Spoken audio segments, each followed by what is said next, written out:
کرے اور تمام مشکل گرفتاری کی شب کے صدقے پر گلاب کی پنکھڑیوں نے جو اس وقت آپ پروگرام دیکھ رہے ہیں ٹی وی پر لائیو، اور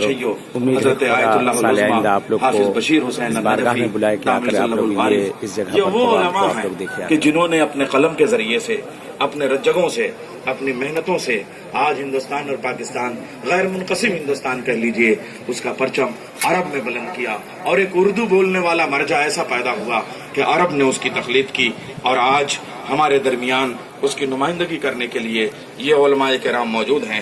وہ ہر سال شیخ بیچ میں ان کا پیغام آج کے اس جشن کے حوالے سے، اس لیے کہ انہی کی سرپرستی کی وجہ سے ہمیں یہ جگہ حاصل ہے اور یہ جشن حاصل ہے۔ میں چاہوں گا کہ حجت الاسلام والمسلمین علامہ سید ضامن جعفری صاحب قبلہ تشریف لے آئے اور ان کے اس پیغام کو اردو میں پیش کریں، اور اس کے بعد میں ہم چلیں گے پاکستان کے ایک شاعر کی طرف، ایک منقبت خان کی طرف، تاکہ یہ ہو کہ جہاں جہاں اردو بولی جا رہی ہے وہاں وہاں کی شرکت لازم